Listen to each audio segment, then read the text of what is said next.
are made up of 570 students, 26 of which will receive certificates, 52 will receive diplomas, 110 will receive associate degrees, and 382, our all-time record, will receive baccalaureate degrees.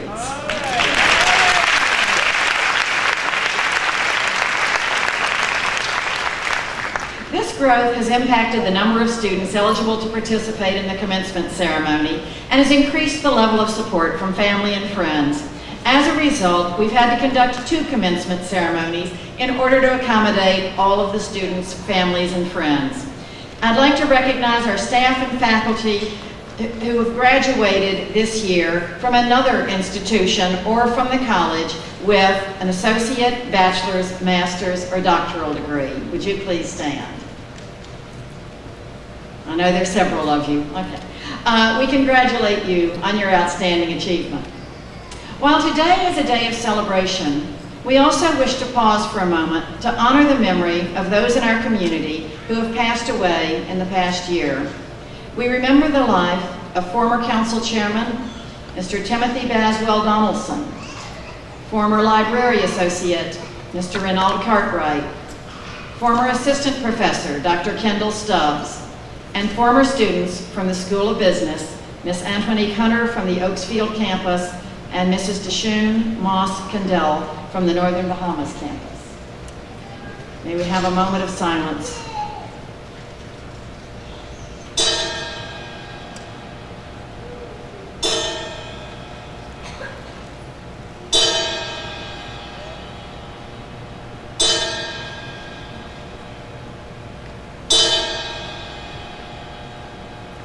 May God rest their souls.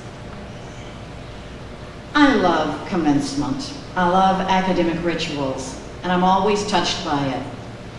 I never tire of the euphoria and the excitement when a graduate strides across the stage and accepts his or her diploma. I appreciate the symbolism of commencement and its rites of passage, and so I am thrilled to be here with you today and deeply humbled at the honor.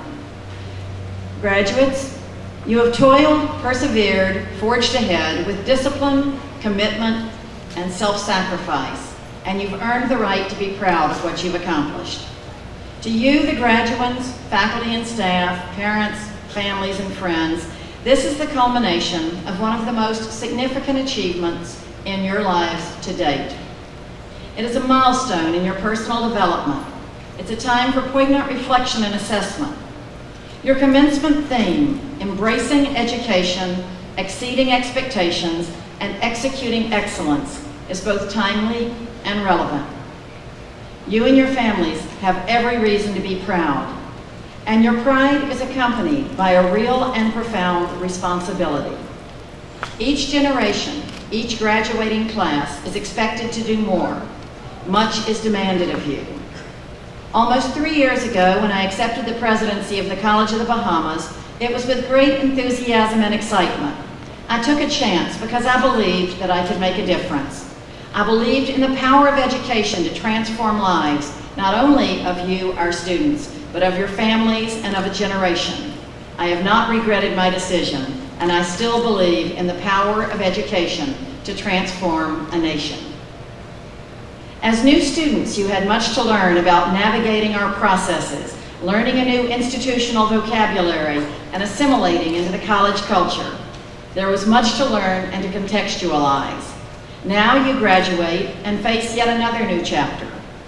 Graduation comes from the Latin root, meaning something that is stepped, graded, or phased.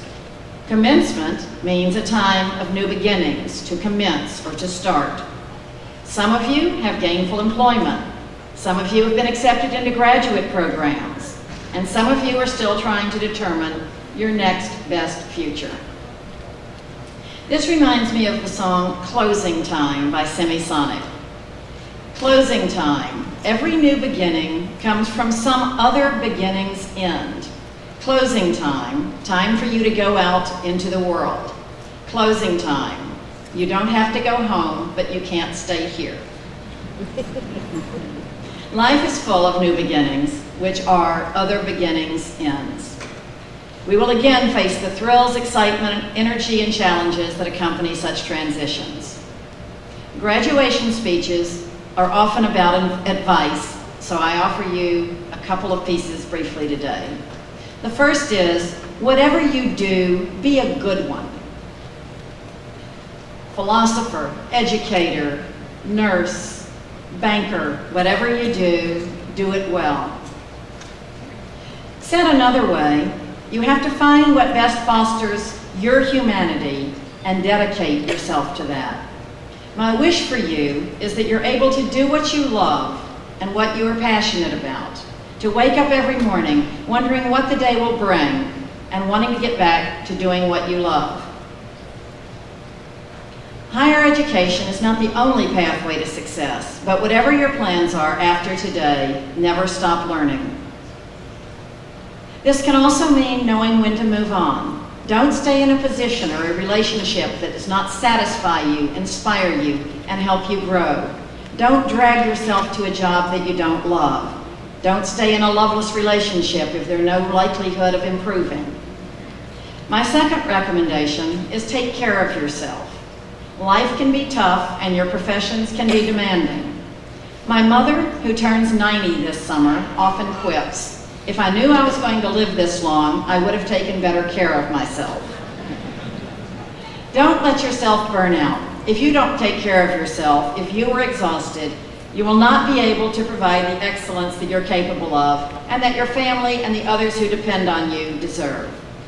As you pursue your dreams, don't neglect your life outside of your chosen profession.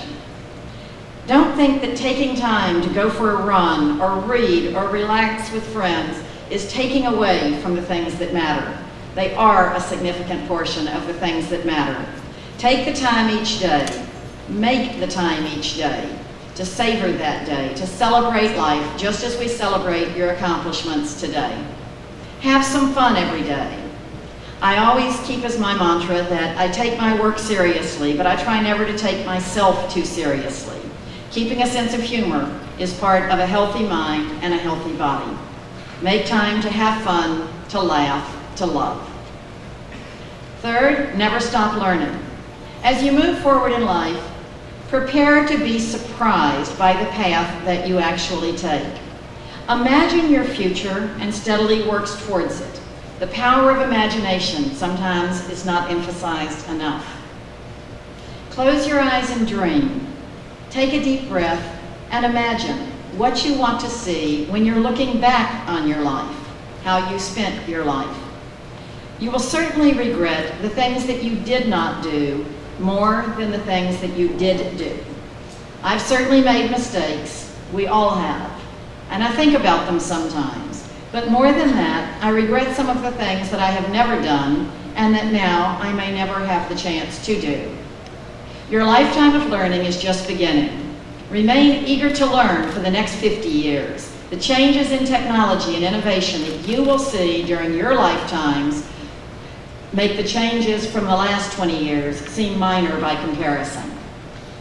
Think critically, innovate, collaborate, build bridges, not barriers. Ask the tough questions.